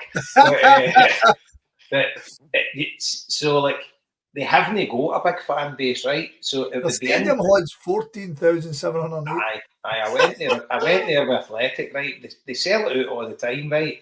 But that is the fans. Like, it's only one small enclave in Madrid where everybody supports them, right? So, and I dare say in that area you'll have Real Madrid and Atletico Madrid fans as well, but it's the other fans are concentrated in that area in Madrid. And when you're in the centre of Madrid, you don't see any of them walking about, any strips, and you just see folk with Real Madrid and Atletico Madrid stuff. You just don't see it at all. You need to try it in the outskirts of Madrid. So the comparison I was going to use, right, I went to the UEFA Cup final at Hampden when Espanyol played Sevilla. Yep. And it was 50-50, the crowd. And what I found was unbelievable was in the Espanyol end, it was, I'd say 90% of them had the Catalan Republic flags. Whereas I went to a Barcelona Espanyol game in the Camp Nou, and they were the wee bit up the top and the gods, and I was sitting in the home end, like just kind of in front of them, and it was all the Viva España with Spain flags. So I was totally like confused. I'm like, I thought these were all pro-Spanish. That transpires. But then you were talking to folk and saying loads of these fans would actually be Barcelona fans. That like family members support Espanyol and they've just went for the jolly sort of thing. What? But so I don't know how that'll go with Real Vallecano, whether you'll just get, they'll maybe take a big crowd there with hangers on, or just go and watch them. Do you know? I don't know. Interesting to see. Like fucking Dunfermline, fucking with their 16 tickets each for the cup final. But took the words right out of my mouth. I was just about to fucking say it. Rayo Vallecano have been in Europe twice in their history, including this. And this time they've got to the final. And the last time was 2000, 2001 UEFA Cup, where they got to the quarterfinals. That's fucking magic, man. They must think Europe's easy. Do you know why I used to hate them, right? And do you know the reason I hated them? Was because, see, behind their goal, they used to have a Liverpool flag behind their goal. You. Do you know the reason why they had it? Because they used to say, in a few years, we'll be playing Liverpool in Europe. It was like a kind of piss take, because they were just generally shit all the time, and their fans were quite funny, and they were like, this is like, we'll be playing them soon in Europe, and they used that as a, so they had that, and I seen the flag once, I says, fucking cunts, I hate them. But no, they're absolutely outside of the Segunda Division, in the Segunda Division B, they've never won anything. Well, think about it, how long have they been in the Premier League? It's only like 10, 15 years, and they were constantly in the lower leagues. when you look back, they've been up for years, a good few years, but 2000, they come up in 2021. 20. Oh fuck! It was. They must have been up before then, because that's not the only time. No, aye. They've been. I mean, like, so you go back to 2007, 08, they were in the third or the second B. Aye, and then they were up there to the you second. They get up to the first. They got up to Primera 11, 12. They were up for 5 seasons. Down for 2. Up, down, up for. They've been up the last 5. Aye, but so see prior to that 2000, see if you look, I don't think they'd have been anywhere near the top league. They'd have been for their full history basically in the lower leagues. Nah. Aye, so it's like an amazing fucking story, you know. Listen, I hate the fucking break in here, but we're playing the Huns on Sunday. I know. Try to take my mind off. I'm trying to talk about it. Why, we're going to win. We're going to fucking beat them. So how do we think it's going to pan out? Well, right, so apart from the rabid Hun that we all know one, at least one, like, their players aren't really going to give a fuck, are they? Because they're out of everything. They'll all be looking forward to their holidays. A lot of them won't want to stay with the club, so they'll be trying not to get injured.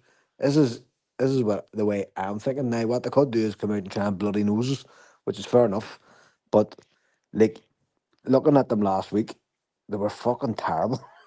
It just looked like they didn't want to be there, any of them.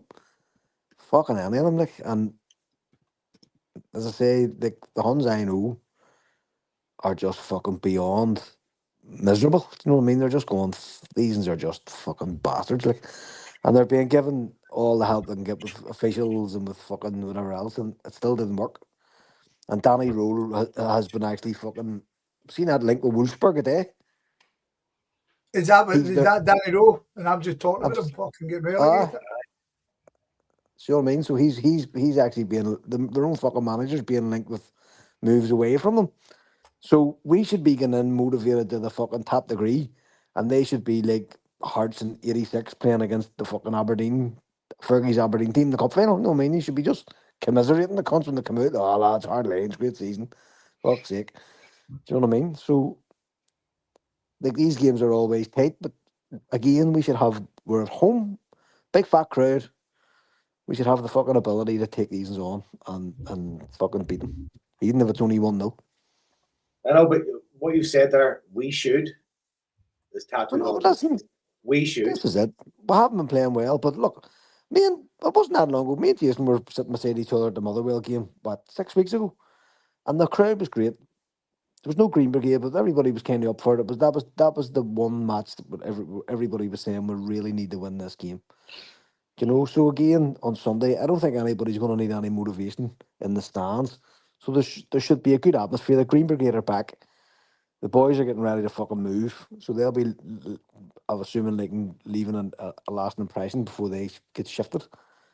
Do you know what I mean? And it's just like get fucking tore in them, because they're a bad team. And we haven't beat the Huns at the first game of the season last year. Yeah. Do you know what I mean? It's like, and is it not over the last couple of seasons we've only beat them twice or something? You're like, what? This couldn't be right. Like, some of the statistics is fucking shocking. But they're a bad team. We're a better team. You know, and they're well off the pace in the title race in a year. And again, I've been saying it to my Hun mate the whole season. I've been saying, the fucking state of this Celtic team, if you don't win it this year, pack the fucking tent up and fuck off. Because this is the year. This was your chance. Like, we were so diabolically bad. And, like, you had the worst start. Do you know what I mean? Their start was as bad. Obviously, Russell Martin getting sacked and whatever else. So they've had a settled squad. They've had a transfer window. They've got new ownership. This is where they should have been fucking steaming, you know, like fucking Souness coming and bringing in Terry Butcher and all that sort of shit. That should have been them this year. You know, charging ahead and fucking leaving us in the shade. And instead, look at the fucking state of them. Like, they're appalling. They really are. And like, there's no reason why we can't beat them. I'm assuming it'll be self-inflicted if we don't. Do you know? But you've just listed Tierney's playing well. Alistair Johnson's back in the squad. The back two are settled. We know who's going to be playing centre back. There's no arguments there. Up front, we're struggling, yes, but we still have goals in midfield. We still have strikers who can score like Iheanacho did last week. Maeda's fit, ready to play. And I mean, even the fringe players like Ralston and people like that, they know what this means. So you'd be hoping that they're geeing up players and keeping everybody on their toes and, you know, fucking giving it the whole shebang. Because we're at home. There's no excuse. If we don't beat them, we're a disgrace. We're fucking in this mental season. You know? Mental fucking season. See, in my head, right, I definitely think we're going to win. Right, I do. I know. Scott just fell off his chair. Your head's an interesting place. But to be honest with you, I've been down or up with Celtic more this season than I can remember It's in my fucking life. crazy. Just like I've had no confidence in anything, but there's just something. Like we've got a winning inside, so strong. Aye. I mean, even that game at Ibrox, the cup game, right? We were awful, but they didn't really have any chances. They'd all the ball, and I just think it looked to me on the face of it, that Hearts game, the second half, they just when Hearts get their first goal, no, the second goal. When Hearts get the first goal, they just chucked it. Like if we can get on top of them, they will fold a pack of cards. Just like when they were 2-0 up at Ibrox, when we get the one goal back, there was only ever going to be one team scoring the next goal. If the game had got on another 10 minutes, we'd have beat them. They're definitely mentally weak. They really are. And then you've got the likes of Taverner and all. They're going. They know they're going. So they're disappointing. Now, there's the obverse could be that they want to be seen to be great players so they can get better moves and stuff like that. But they've had a fucking trunks of a season and they're finishing in third place. They might not even finish in third place if results go a certain way. It could be fucking far behind or Motherwell. Nah, I think they're a bit if Rangers lost their last 3 games, well, okay. Probably Motherwell could take them. Maybe. So look, anyway, but let's just fucking settle on third. They're not coming fucking first, and I don't think they'll come ahead of us either. You know, they're just when you seen them coming off the pitch last week, they looked totally destroyed. You know, they looked totally destroyed. There's players there who know 12 points in front of Motherwell, so aye. No, well then they'll be in third then. So there you go. They're going to have a miserable third place finish. If fucking things go a certain way, they could end up in the Conference League next year. I saw that gamed out the other day as well. You know, so it's like, what the fuck? Why would you bother? You know, apart from like professional parade, but they don't have that either. It's self-preservation amongst them and all. Everybody's playing within themselves. Here's the scenario, right? Motherwell beat Hearts on Saturday night and they beat us. Right? That's them a point ahead of us in 72. Hearts are on 76 with 2 games to go. Do you know what I mean? It's fucking... I mean, it's not beyond the realm of possibility that they could beat us. There's the thing. I don't know. I've got it in me that I would rather be facing with the Huns with something to play for than the Huns with nothing to play for. But do you not think too, Scott, it would be possibly different if it was at Ibrox? Because they're playing away. They played away last week and they're playing away again this week. They have a terrible record, you know, across the fucking season. Danny Rule has put a kind of a sheen on it because he went on that wee run, you know. But they just looked destroyed last week. Like you were just seeing them coming off, fuck it, you know. And I'm hoping that hangover just hangs on. And if there's speculation about a manager move, nobody's trying to impress Danny Rule anymore. It's all players looking after themselves. I think the key difference is like they're turning up just to beat us. We're turning up to advance our ability to win the title. To win the league, yeah. And their fans will be the fans will be as vile on Sunday as you've ever heard them before. You know, the paedophile stuff will be getting wrung out and fucking all of that. Hopefully that only lasts for 2 minutes, Marty. He dies and This gets is one in the net, and then the that's whole it. stadium is in That's rock. the If- dream. That's Come the dream. on! If ever our speedy, fast, aggressive start to the game had to pay off, it's fucking Sunday. Because I mean, it's happened during the season. We've had 15 minutes of fury and no goal. Yeah. So look, listen, there's no reason at all why we can't win this game. We did win the cup tie, even though it was obviously well fucking beyond the 90 minutes. But I just feel we would have it in us to get a win, especially at home. Well, I for one can't wait. Is there going to be any surprises in the fucking starting 11, Scotty? Socrates, speak to us. What does anybody reckon? Reckon he'll throw a curveball, or will it? Like O'Neill usually settles his team. Doesn't try. O'Neill usually plays a team fairly steadily. Geez, 2 minutes, You know. lads. No worries. I don't foresee anything massive. I mean, like, is there anybody you can think of that could come in and be like, "Hey, you know what, he's a wild card"? Hatate? Well, you don't have possibly Hatate. Yep. Yeah, I can see him doing that. I see him playing him. You know, I see players like Hatate. They should be. They should be. Johnson, Dusty, Skeels, Tierney, McGregor, Engels, Yang, Negron, Tanetki, Maeda. I can see Tanetki possibly dropping out. I'd like to see him fucking dropping out. Who they going to play? They're going to play with Forest. That's a thing. So that's why I could see him dropping out, but I don't see him dropping out for Forest. Yeah. You definitely think Forest will be getting the last half hour, wouldn't they? Aye. Probably him and Iheanacho. I mean, Forest. Forest is the kind of player that could win the game for you from 70 minutes on. Right?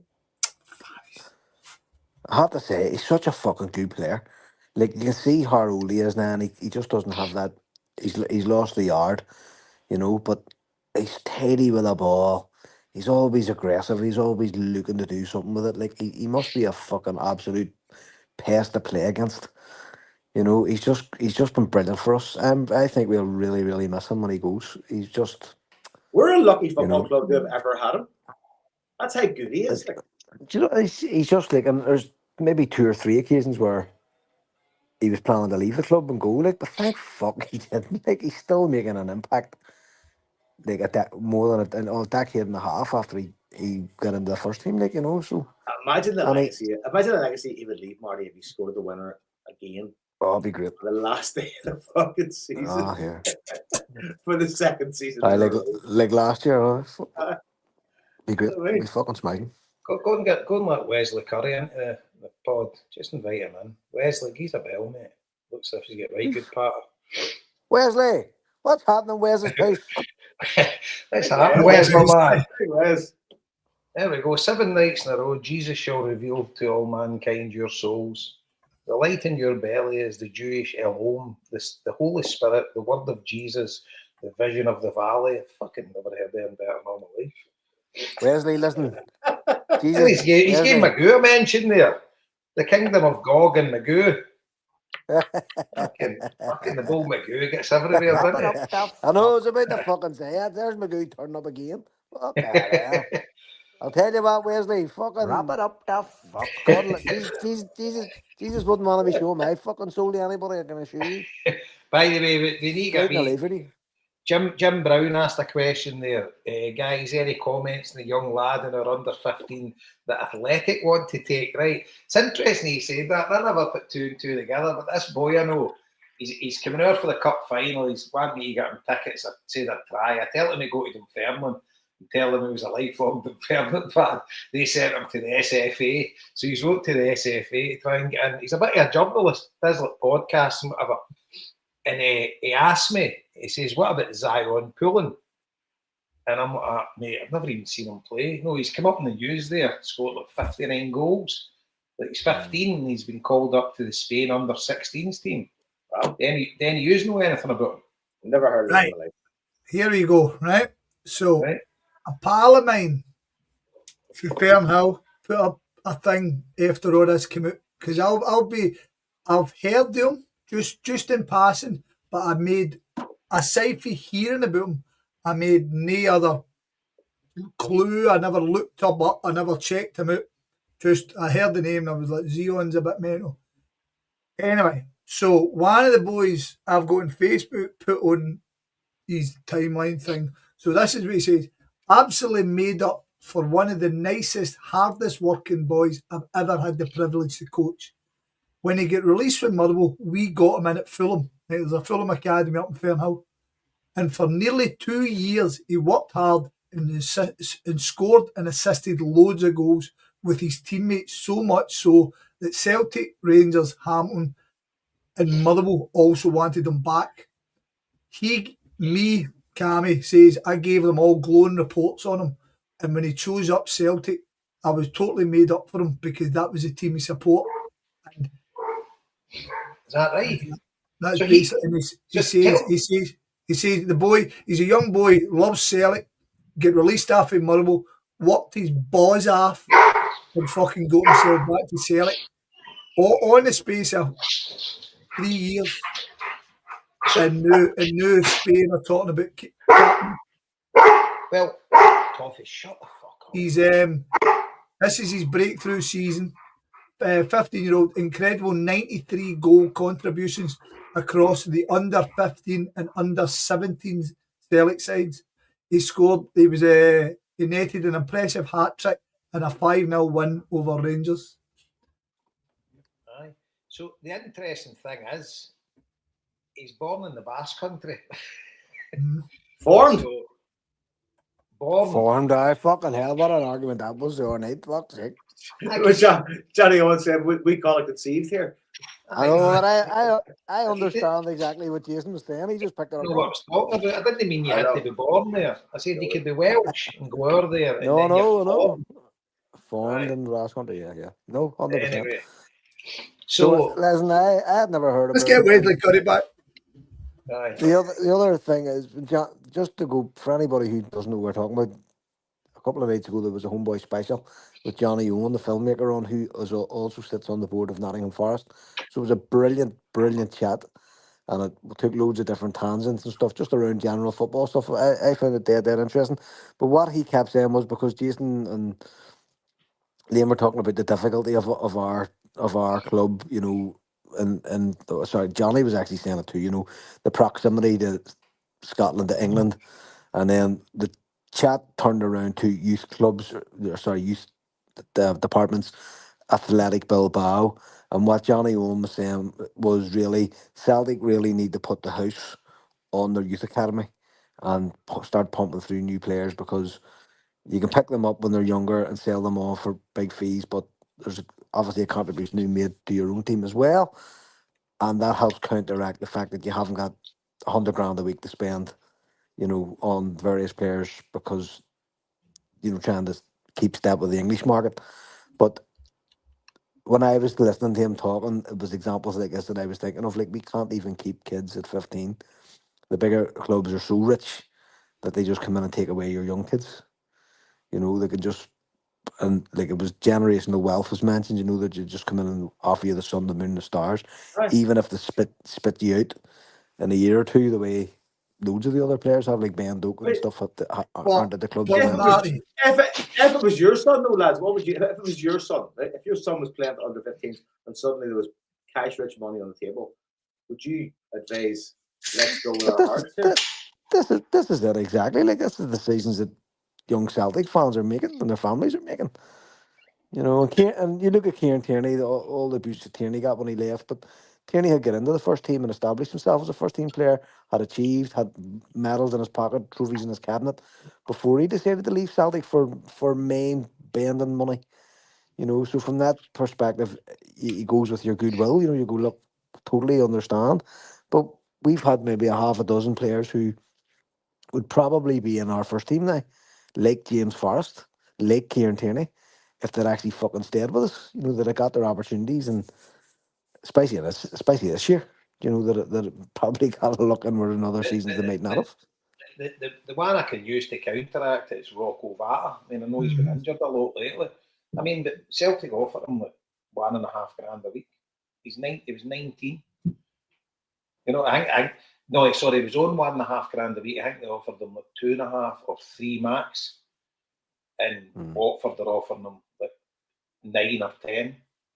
But the thing is, Jason, when you're that age and Celtic are offering what they offer you, whatever it is, if you get into the first team, Celtic will just come in and double your wages again. They'll just come in and offer you a new deal to keep you, you know, or to beef your transfer value. He's 19, and Brendan Rodgers kept using this thing that I don't want players, they're not ready for my team until they're 22. I mean, I know, listen. He's fucking training with him. He's fucking better than him. The thing is, lads, right? I hate the Celtic fan media went through a wee spell about that pathway. Right now, there is no such thing as a pathway. However, there needs to be an encouragement or a belief that there is some sort of way that if they do with their best and they will get a sniff, they will get a chance. And we have not encouraged anybody in our youth teams. He's 15. Everything I've heard about any of the young guys that have left, and they've all left for different reasons, is that Celtic have oft times embarrassed themselves in the way they've conducted themselves by being only turning up once people have been approached by the Rocco Vata stuff like you're talking about. Let's get back to the two boys, Liam Morrison and the boy Hepburn, right? Let's go and look at the goalkeeper who went down to Liverpool, the Doak thing, right? So we've lost all these guys. I've got total sympathy for Celtic for the reason Marty says, because say we've got 5 boys that we think, by the way, see if everything goes right, these boys could either make the first team or even better, take a place in the first team, take a regular place. And we give the 5 of them, fuck me, $4,000 a week and with a bonus on top. And say we give them 4-year contracts and 4 out of the 5 of them stink the place out, attitudes go to fuck, they just disappear. That's a lot of money for Celtic to be wasting on boys doing absolutely nothing. It's peanuts for the clubs down the road. So Celtic have to protect themselves. Now, obviously, every situation is different. But on the flip side of that, who asked the question, what would you do about your aim lane? Was it you, Joe? See, right now, Celtic have showed nothing to suggest that they'll geese. That wee boy, was it Cummins last year, was just scoring barrel load after barrel load, and he never got a sniff. He never get put on the bench. We're winning games 5-0, and he's not coming off the bench. So honestly, I would be sitting there going, right, see if they'd offer me doing it. I mean, see that boy Daniel Kelly. Daniel Kelly, if he was in the Celtic first team, probably not this season, would earn probably more money than he is sitting on the bench for Millwall. Right? Because his win bonuses and his appearances would probably make up for it. He'd probably be scoring more goals. He'd probably winning more games. So you offset that. But the big thing for that young boy is they've probably said, right, we're going to include you in our first team squad. You're going to be part. Whereas Celtic are going, well, young man, you've got to impress. I mean, look, who remembers last year, Daniel Kelly the year before? Who remembers Turley? Remember him? We were all sitting going, he looks bang on the button. Look at him now. He could, the boy Mitchell Frame come on against Firewood. One great game. And I think he's playing it up in Aberdeen, isn't he? Max Anderson. These guys only getting a chance at Celtic. What? Again, on the flip side, once again, I'm fucking writing a book, the amount of flipping I'm doing here. As Jason says, these guys are training with them every week. So, but Brendan Rodgers was not at Celtic to produce young players. Right now, Martin O'Neill isn't at Celtic to get anybody better, to improve anybody. So really, does that come into your mind with your next manager choice? Because what Johnny Owen's saying, honest, lads, just imagine we're sitting in it. This, think about how Jason talks about Athletic Club and the pride he puts in his voice when he talks about the young guys coming through the academies. And you talk to any of them and how the pride. Imagine we were sitting and we were flinging 5 of our first team were all out of our academy. Know what I mean? And maybe we lose him after 2 years, but we've got another wee guy and that wee guy knows, by the way, he'll likely be away. I'm ready to take his jersey. That's the dream. The Borussia Dortmund for years sold themselves on the back of, come here and I'll give you a chance. Now, I think it was Vince McMahon says that. He says, I'm not giving you a promise, I'm giving you a chance. And that's all Celtic can do. Just give them a chance. But see right now, either the players are badly no good enough or we're just not giving them a chance. I hope that made sense. I think there's a lot more to it, Scott. I think it's a culmination. Of course there is. I think it's a culmination, right? You've got the ownership that basically does what he wants, right? It's a dictatorship, effectively. So people within the club probably haven't got much power to do X, Y, and Z. You've got a youth setup that's just littered with ex-players or Scottish talent. There's no, like, you've not got like top youth coaches. But as I say, the Athletic Club Celtic Kepper, and they went to South America and places like that and brought the best youth coaches in the world to Bilbao to train their kids, because that's the pathway to get into their team. We don't build a youth academy. We get guys like Willie McStay and stuff like that, you know, McManus and Chris McCart. Chris McCart went to my school, played with Motherwell Lloyd's days, you know, never won a sort. I think they probably maybe won the Scottish Cup in '91 with them, I can't remember.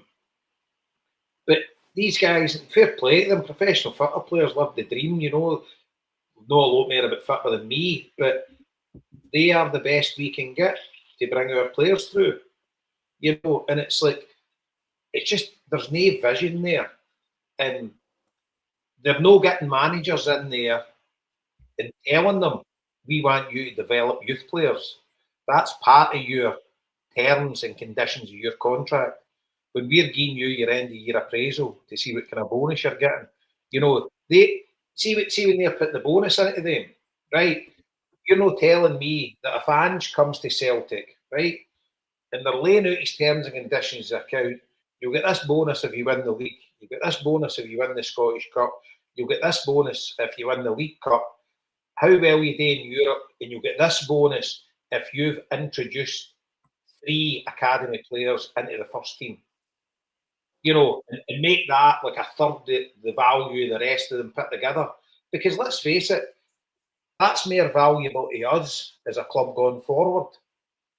So it's simple things like that. If you've got a manager that's been told when he comes in that his pay packet is going to be dependent on developing players, develop players, I'll tell you. So it's down to the club, run the club the correct way. And we don't, and it's just managers really need to one games of football, and it's short-term thinking, because the board come out of the AGM and say we've been very successful and come out with all this domestic success, but at the end of the day, you're not actually building a legacy there. And as you say, if you start getting, say there's 40 kids in the youth academy, and 3 every year are getting promoted to the first team, they're all like, fucking hell, they're running that extra mile. They're seeing this could happen to us. But probably what's happening to the rest of them, they're all probably going, what's the fucking point of being here? I mean, you made the point, Joe, at the start. If my kid was at Motherwell and Celtic were wanting them, see like the young lad that's went to Lennon Miller, his dad done the exact right thing. Keep him at Motherwell, playing first team football. If my kid's at Falkirk, Motherwell, and they're getting first team football, then Celtic want to bring him in, but there's no guarantee in the contract that he's going to be a first team player. But no, keep him where he is. And it's different with Ben Doak. Liverpool offered him 30 grand a week or something, right? That's understandable to do that. But for the rest of them, for chasing like doubling their money or whatever, if they're guaranteed, I understand 100% why Rocco Vattel went. He wasn't getting a sniff at Celtic, so he had to go. Daniel Kelly, he had to go. You know, they weren't offering him anything to make him stay. And these aren't 15, 16-year-old kids. They're 19-year-old, like young adults. But for me, if I was having a kid, I wouldn't be wanting to go to Celtic because there doesn't look to be a pathway there at all, especially with guys like Martin O'Neill in charge. If you get a Jens Bertalascu coming in next year, then it would be different because he's done it with Motherwell. You know, he's got young players and they're playing and he's giving them a chance. But nah, it's Celtic Youth Academy, etc. is broken. To me, there's nothing there, and it needs to be driven for the top. There has to be a vision there, and I don't think there's a vision at all. I don't know what you think of that. It definitely seems like there's a massive disconnect between, you know, what's produced in the academy and what actually then gets fed into the actual first team. Well, the thing is, you've got guys like Chris McCarthy, right, and there's nobody coming through, so surely you should sack him. You know, like, yeah. I mean, I'm not wanting anybody to lose their job, right? But the thing is, if you're managing a pathway to get to the first team, and within the space of 2 years, we've got Donovan, right? So Donovan's made the breakthrough. That's kind of it.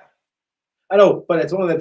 Like, is he a guy that's good at his job because he keeps it running, or is he a guy that's good at his job because he actually produces something from the actual? Well, at the end of the day, the only thing that matters is the results. The youth academy is only there. Aye, to us, but we're not overseeing the whole thing. No, Joe. The full point of the youth academy is to actually build players up to bring them to the first team. I understand the concept of the youth academy. What I'm saying is, at Celtic, I mean, is the will there to make what we believe should be the academy purpose and production line? Is the will there to make it happen? It doesn't appear that the will is there. No, obviously not. But for any fucking functional football club, it should be. You know, this is another. This is Celtic we're talking about, though. Exactly. And this season of all seasons is showing us the functioning football club. It's not our wheelhouse. It's another stick to beat them with that were an absolute basket case of a football club. Fuck's sake, we went from fucking being positive about beating the Huns to fucking now down to the fucking negatives. You fucking started it. You're only after sitting there fucking saying if your child playing for Celtic. You threw the grenade in. Exactly. What I said was, if you're child for Celtic and somebody came in and offered a ton of money, would you make them stay? And then Higgins went on a fucking rant, so it was your fault. Well, that's not. That is my job in this show, is to get a reaction. Anyway, listen, fuck the Huns. We're going to win on Sunday. Here we go. That's what I believe. I'm on a bus trip with Nate Podrick tomorrow. That's what I want to come to, Joe. Joe, geez your wee itinerary then. Let us know what's happening. Picking us up tomorrow. I think it's about 1:45 here. Actually, only up the road here. I'm parking my car up at the Apple Green, and then we're getting picked up on the motorway, and then we're on the 3:30 Friday, I think, to Karen Ryan, and then we'll be in Glasgow tomorrow night about 7:30, 8 o'clock. We booked into that social hub in Glasgow at New Place. It looks fucking fantastic. Aye. That's just next to Gracie's. It's got a pool table, PS5 and stuff. It looks like a smashing spot. Aye. And there for the night. And then the game the next morning. Not too sure if we're on the 7:30 Friday, the 11 o'clock Friday, but a Monday booked off anyway. But me and him haven't really been on a bus trip with like a bunch of kids, Kano ways. So it's the first time we've done it together. So I'm looking forward to it. On the chariot. On the chariot with an 8 Podrick. Aye. So I'm looking forward to it. God bless Kieran Kenny. Kieran, fucking a legend.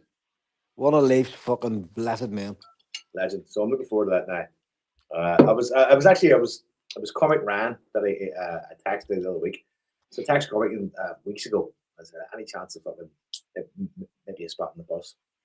He texts back, he goes, I'll come back to you in a week, Joe. I've just ran 155 kilometers in one day. He's some man, isn't he? First race, I'm knackered. I was like, you know what, mate? Take 2 weeks if you need it. That's 155 kilometers. Do you think if Kieran Kenny's listening? Do you think so? Do you think Kieran Kenny listens to us? Kieran does. Does he? Yeah, if you're listening, Kieran, stop buying tea, not another penny, you cunt. Every week I see him and it annoys me. He's got a fucking was- cup of tea or a cup of coffee, man. It was his birthday yesterday. Happy birthday, Kieran. Happy birthday, Kieran. Go bang. Hope nobody bought you new tap.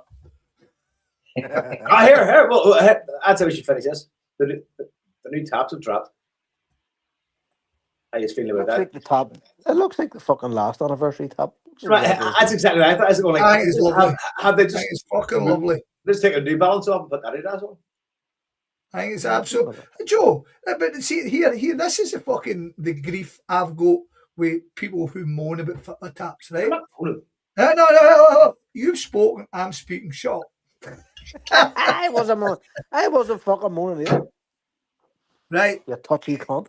I'm not talking about yous. I never. The fact that yous guys are getting, I mean, you're the touchy ones. But the point is, right? Celtic brought out a tap that was all squiggly lines, and everybody went, "That's never a Celtic." How can they keep getting this so badly wrong? All we need is green and white hoops. This is a disgrace. Right? And then we bring out just another plain green and white hoop tap, and people go, "Looks really a lot like the last green and white fucking plain hoop one you had." So what the fuck are you at? Idiot. This is what I want. I want you to stop paying attention to people talking I about new want taps. Brendan Rodgers back. I want a bag of cans. And I want to forge people's top next season. But this See, is the sort honestly- of stuff that exercises Scott. I like it. Aye, when you You think knew I'd about it, like it anyway. looks like nearly every one of our taps for about 1948 or something. Guess what, Jason? I like the way you were on. Aye. Reckon it's Dave, I like Scott. I've got two of them coming from Thailand for 28 quid, but there you go. I draw Not a full. penny more. I don't think I've ever bought a football tap outside this house. In The fact, Thailands are watching the order going like, same tap? 6 years later? in fact, bloody, the Basques are there at Sheffield 2 weekends ago. Brought me and Big Pat, one of the old retro athletic shops. So fucking Saturday morning I went to walk out Sheffield in the town, and I fucking didn't realise Sheffield Wednesday are at home, and I've got this fucking athletic mobile tap on with a pair of shorts on, a Celtic tattoo. Let's face it, some of the comments I go, I wouldn't be fucking wanting to hurry up to Hillsborough if I was any Celtic supporter. Fucking hell. Oh Jesus. Aye, there was a fair bit of the element there, tell you. The place was fucking heaving with them. I heard about we'll finish on that. Did you have a good time in Sheffield other than the result? Aye, brilliant. It was good. Aye. Good. We had a right good laugh, and one of the nights was funny. We went to, if anybody's ever in Sheffield, right, there's a pub called The Grapes. It's my favourite Irish pub outside Ireland. The Guinness is unbelievable. It's a right old man's pub. It's like 3 different rooms. They've got the old ballad sessions with HomeBhoys with the fiddles and the guitars and that. Absolutely brilliant. There was this boy Danny came in, but I don't know if he listens to this. He actually might. I didn't mention anything about it. But he's a school teacher for Belfast, and he's lived in Sheffield for about 6 years. So it was funny because Pat shouted at him and says, "Can you meet my mate Jason?" He says, "I'm a massive Celtic fan." And he's like, he said, "But I've got a season ticket for Sheffield United." I was like, "All right." I says, "I went to their game last week against Preston." He's like, "Aye, right." So talking away, he says, "It's funny," he says, because he says, I'm just a Celtic supporter. He says, "I've no interest in any English teams." But he says, "I came out here for a job interview." And so the guy's in, I've been into the principal's office and sitting there. And he said, "I've looked behind him and there's a photo of Sheffield United on the wall." So then I think, he said, "I'm just sitting there." So the guy's like, "What's the accent? Belfast?" He's like, "Aye." He says, "Whereabouts?" He says, "Oh, fuck." He says, straight away, he says, "You're like, fucking, you're either a right good chance to get the job or you're fucking no chance." So I think it was, I might be getting it wrong, but I think he said Ardoyne, right? And the boy's like, "Oh, I started naming folk, my cousins, this." "Oh," he says, "I know them, aye." So he's chatting away. He says, "The interview couldn't have went any better." So he says, "I was going on all right." And he says, he says, boy, he says, "Actually, I'm a Celtic fan as well." He says, "All right." He says, "Aye." He says, I go to see Celtic all the time, the boy Danny. And the guy, he says, so what's with the Blades? He says, oh, I moved out here years ago. And he says, that was my team. So he says, I go to Bramall Lane every week. So Danny said, he says, I just fucking took it, but that was it. So he says, I got a season ticket myself and started going to watch them. He says, if it wasn't for him, he says, I wouldn't have been going to watch the Blades or anything. So anyway, we get blaring away. He mentioned the Basque Country. And he says, Pat says, you go to the Basque Country, and it says, my favourite place in the world, been a few times. He says, aye, he says, I've started looking at the language, you know. I'm like, aye. He's like, I bet you don't know what a scary casco means. I says, but thank you. He's like, nobody's ever knew that before. I says, that's the fucking easiest. So I says, Kaicho, and he had no clue what I was talking about. He's like, Pat, who is this cunt? He fucking knows it. But right, with a good night with him. Boy was sound, aye. So yeah, he's obviously always a Blades, but he's a Celtic fan. But aye, quite a lot of Blades fans are like Celtic minded, definitely. And I'll tell you that Sheffield Wednesday, well, the ones I walk by anyway, fucking hell, naughty. Loyalists. Aye, there was a fair element of them, aye. And well, do you know my one hun mate? Aye. He supports Sheffield Wednesday. Does he, aye? He does indeed. Now I know a Catholic who supports them too, but he fucking supports them. He's a nerd. So I like annoying him a naked bit. I think they played Rangers a friendly, and they says it got a lot bigger for them. They all got on well and all that. I don't know, but okay, who knows? Most of the English clubs are the same. But when I went to the Blades Preston North End game, it's actually a good game of football. They were 1-0 down. Then they were 2-0 down, made it 2-1, 3-1 down, they made it 3-2, and they got it at the end. But it was, as a neutral sitting watching, it was actually a good game of football to watch. They were terrible at the back, but they were good going forward. But the stadium was nearly full with nothing to play for. Yeah, fucking hell. I'm not talking about the English Championship, with the amount of teams there that's fucking get proper supports. Impressing with the big away support as well. Aye, it was a good game. They had a little tricolour behind the goal. Every time I've been to Bramall Lane, the goals ran a hint to goal. But there you go. So I think there's a wee bit of an element of Sheffield United would be definitely Celtic minded. But good city, Sheffield, but see you're there. It's a big student place. Here on a Friday and Saturday night, the place is fucking jumping. It's a student place. Aye. Aye, exactly. But as and it's seeing you're walking about the city centre, it's not clean. You know, and there's loads of development going on and everything. Seeing you walk through Glasgow, you're like, fucking, look at Manchester now as well, and Liverpool. See the city centres, fucking pristine. You know, the investment that's done that. You look at Glasgow. I listened to the podcast, I think somebody mentioned about Glasgow and said, see, even on a quiet night in Glasgow when the streets are quiet, you'll always hear two people fighting somewhere. Somewhere in the fucking ether of the fucking town. You'll hear a fight going on. Shut up, Joe. That's what It's the depressing bit walking through Glasgow city centre now, isn't it? My biggest gripe with Glasgow is see when it rains and you're walking along and see the fucking paving stones being loose, you're more than likely going to get splashed the fuck with some fucking level black rainwater out of fucking nowhere. Listen. Wrap this up the fuck. That's my biggest gripe. Wrap it up, Joe. Wrap it up the fuck, Joe. We've made it to 2 hours, right? Wrap it up the fuck. So it's score predictions. 2-0 Celtic. 2-0 Celtic. Oh, that's fuck done yeah, it get there. in. 2-1 Motherwell. Scottish wedding mute. Calling you all sorts there, you pair of pricks. I knew it was coming. What do you think, Scott? What's your right?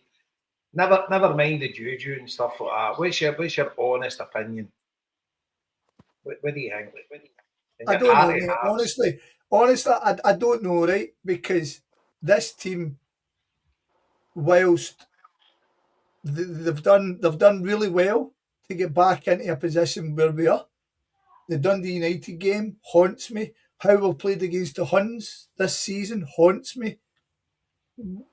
I don't think they've got any to play for. But on the flip side, I still don't think that manager knows what his best team is. Because, I mean, he'll play Tavernier one week, and now Tavernier's retiring, disappointed and whatever. Do you know what I mean? So I've no clue. I've generally no clue how it's going to go. Generally no clue. I'm kind of hoping a wee bit of breathing space appears tomorrow, and then if you win, it's fucking party time. So, mate, I'm not even bullshitting you. I'm not even kind of kidding on. I don't know. I fucking don't know, man. I'm in the same camp. It's lucky dip Celtic every week. It's like I'm exactly the same place, to be honest with you. I could easily see us get beat, but I could easily see us win. You know, it's anything could really happen. But for me, it's going to be like the crowd is going to be like a cauldron. Everybody's going to be up for it. The players surely are going to be up for it. They can see the winning line in sight. You know, they've got a chance to can rush towards it. And you would just think they might have been fit as well. You know, you would just think we'll do it. But anything could happen. 4-0 Celtic.